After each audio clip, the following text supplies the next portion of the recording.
We're going to continue our coverage of this board meeting here. Before we do that, I want to point out to you this tweet here. All right. He did a podcast here. All right.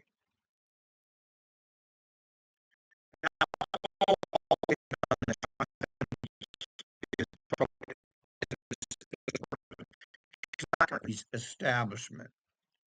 All right. Part of his success is that he's establishment. So, but this podcast, I recommend you listen to it.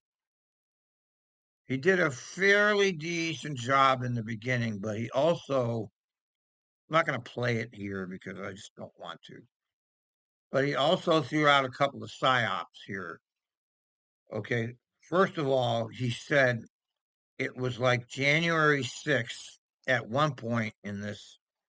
He referred to January 6th, which we all know, well, those of us who can think straight, which are not that many people, that whole thing was a psyop. That's a classical psyop. A bunch of losers went into the Capitol and they said it was try to make up this narrative that somehow this was some kind of insurrection. It's absolutely ridiculous, and anybody who can think straight can see it. Unfortunately, not many people can think straight. They're like blue MAGA, red MAGA. We're stuck. Those of us who are still sane are stuck behind these two lunatic majorities. Red MAGA, blue MAGA, both of them are equally insane as far as I'm concerned. So not only did he make reference to January 6th in here, but then he played the entire clip of Ozzy trying to change the narrative and make it about, which we're going to hear eventually on this board meeting. We'll hear it ourselves.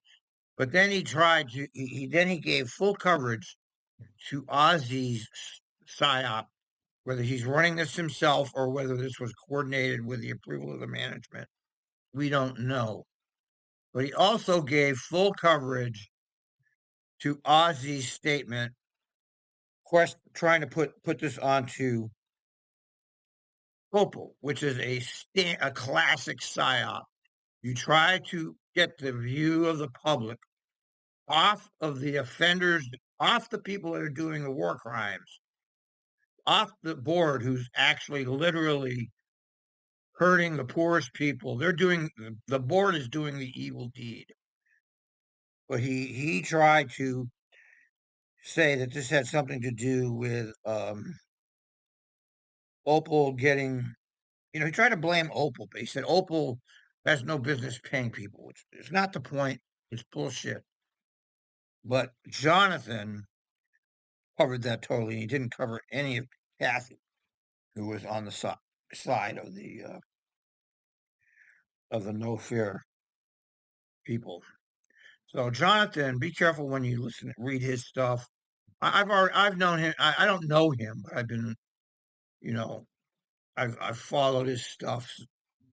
There is no good news media in Portland. His is better than most of them, but it always tilts to the establishment. He always tilts to the establishment, and then when you challenge him on it, you get a response. You know, what was the response he gave to me? Okay. So I'm not supposed to cover Ozzy because he's bad. The coverage is the coverage because it included people like you. Yeah, yeah. See, he's establishment. He's a pro-establishment guy. Just remember that and he represents the bike culture, which is this teeny tiny group of people who have an inordinate amount of influence over the city of Portland. Although I don't know if they have that anymore because Portland is not the same Portland as it was when I was living there. It's completely changed. Um, but the bike culture is teeny tiny, yet it has significant influence for some reason. It's part of the New World Order or something. I don't know. Who knows? All right. So we've heard Kathy, and she was against the fare increase. She made a very logical argument against it, but she's the only one. So let's continue. I need to quiet the room so that others. Yeah, now, we don't respect you. They should not respect you because you people will do the evil deed. So you're not worthy of any respect. And I applaud all of these people. I don't care whether they've been paid or not. That's not relevant to me. That's Ozzy trying to deflect. They're there because they believe in the issues, obviously, because nobody who goes into this meeting who doesn't actually care about it with these kind of responses. Can provide their comments. And thank you, Director Way. And just so you know, we are all individuals, and we. The best thing about this meeting is she's gone. Adios to you. You were horrible, horrible president. One of the worst I've ever seen. Warner had at least some refinement. I mean, Warner was a hack for the management too, but at least he had some degree of refinement to him. You had to respect Warner because he was very good at what he was doing. But he was a career bureaucrat in the Portland area. He spent his whole life at various executive jobs in the Portland metro area, so he knew how to do this board president thing. And as I said 1,000 times, the board is there only to protect the management. They do not represent you. I knew that many, many years ago. We will make our ideas and thoughts known, so please refrain from making so Yeah. much noise that we can't hear what each other's saying. Director Kim? Yep. Thank you, Okay. President Now here we come with the cavalcade of baloney. Simmons. Thank you, board members, for the past few months of active discussions, and Sam and staff from open houses to Q&A. Now this Director Kim wanted to make a different proposal, and he was shut down by Simmons. Well, let's hear what he said. And everything.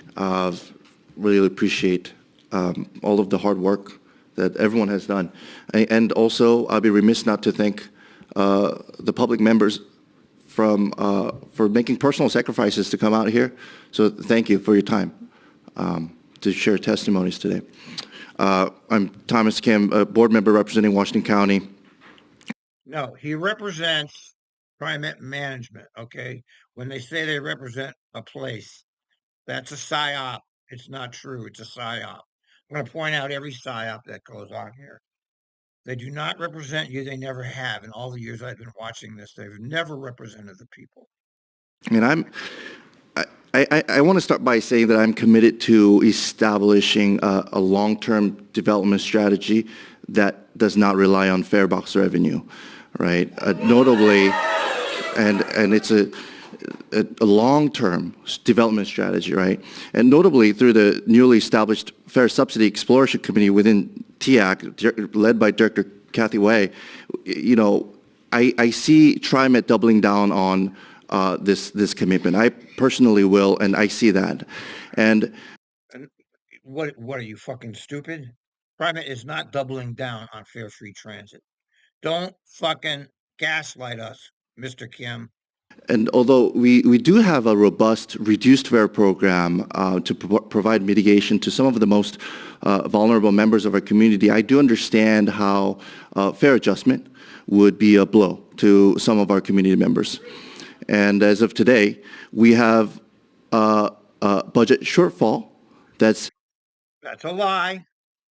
Call out the lie for what it is. It's a lie. I've showed you in the last video what a lie that really is.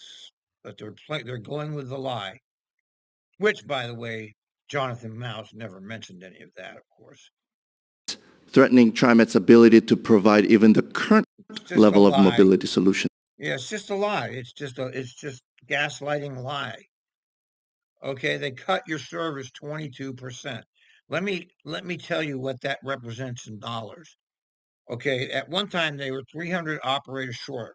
And that operator shortage went on for 2 years.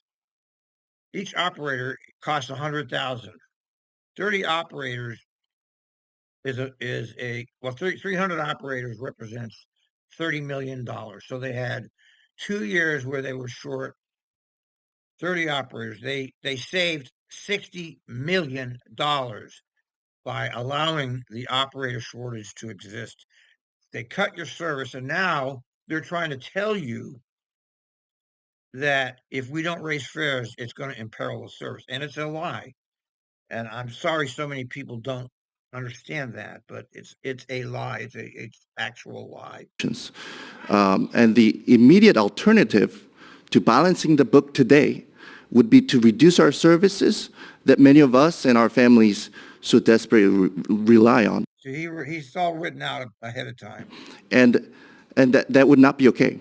So I, along with certain TriMet board members and our leadership team, I'm moving forward, committed to continue to work with the state and local governments to swiftly establish a creative funding solution that would move away from even partially relying on fare box revenue, right? And I do agree with Representative Pham, whom I deeply respect, and others' sentiment that the proposed fare adjustment is similar to a Band-Aid.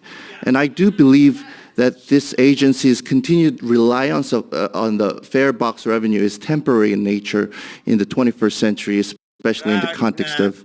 He's gaslighting us. TriMet has no intention of pursuing a fare-free system ever, okay? Because fares are used as a way to control the population. You see the swarms of police now, the police and the fare people on the trains enforcing. That's what it's all about. It's all about control of the population. Not about the money. It's about the control. Portland metro region. But the current urgent financial reality is that until we can treat the funding issue, we do need that Band-Aid. And while I will vote today to ensure, I want to vote today to ensure TriMet's continued existence and TriMet's service level. It's just a lie. I showed you, go watch yesterday's presentation. I showed you. The payroll tax exceeds the amount of the operations. Okay, just that. There's more payroll tax coming in than it costs to operate the system. All the money is wasted in the management and the capital projects. But I assure you that we would not be wearing the Band-Aid forever. And I look forward to continue working with the... Yeah, this gaslighting it's just terrible. General manager, the current and the future board members to swiftly establish a long-term development strategy that does not rely on fare box revenue. Thank you.